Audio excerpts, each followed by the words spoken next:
Hey guys, thanks for watching my very first YouTube video. I'm very excited to present this little series on how to build a 7-strand braided rope. Now, the materials that you choose to use may differ than the materials presented in this video, and you should use materials that will work best for your project. For instance, if you need a really strong rope, you could probably use an 1/8" paracord and braid it up and make a very strong rope. But however, for the purposes of this video, my wife has requested to have a rope for decorative purposes, and the material that she wants to use is yarn. But to build this rope continuously, we're going to have to build a fairly large tool. So, before we get into the details, my name is John, and thank you for watching Building with John.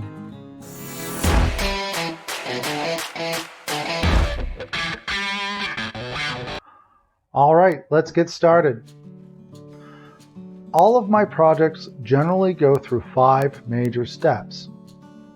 The first step, and what this video is all about, is the project overview. This is where we go over the intent of the project, what reference material we're going to be used to base this project on, and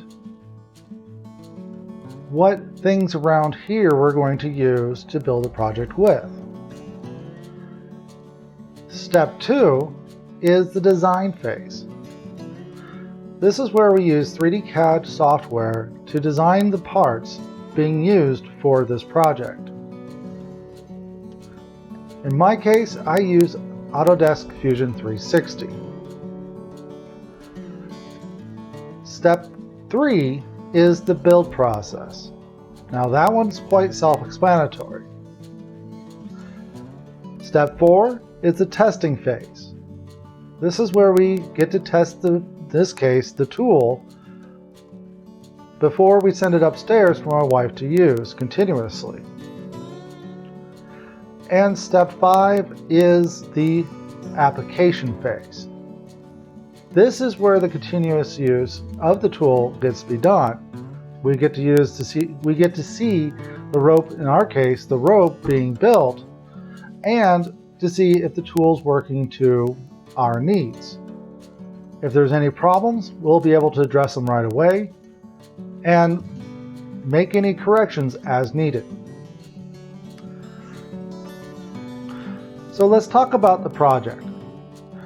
We will be using a braid very similar to what's used in a friendship bracelet. It's a very simple braid, and it'll allow us to continuously grow this rope as long as we want.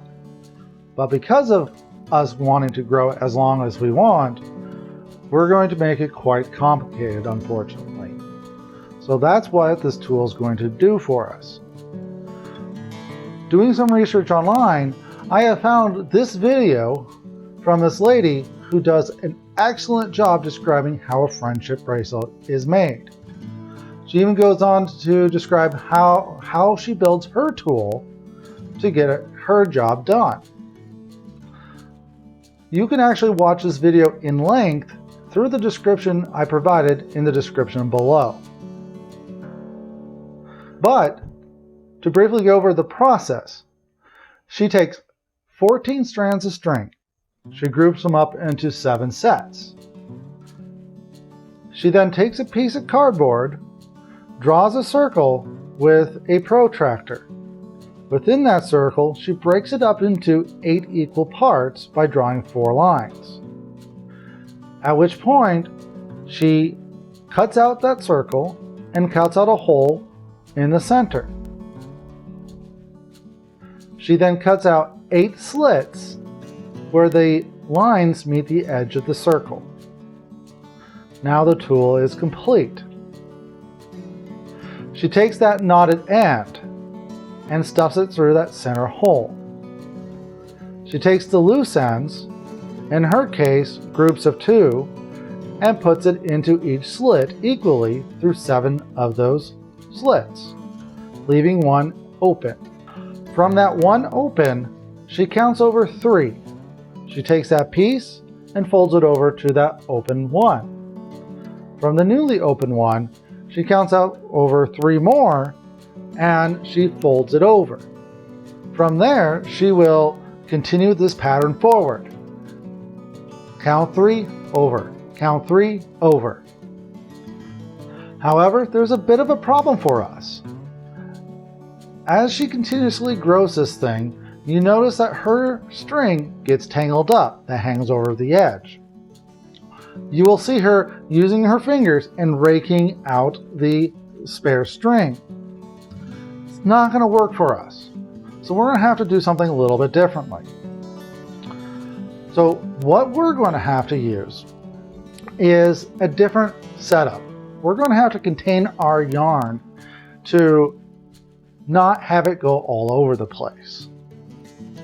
To do so, I am going to be using containers I bought at the dollar store. I'm going to take a grommet and I'm going to put it in the center of the lid. This will protect the yarn from being frayed or damaged in any way as we're pulling the new yarn out. To mimic the slits, we're going to be using foam window sealer.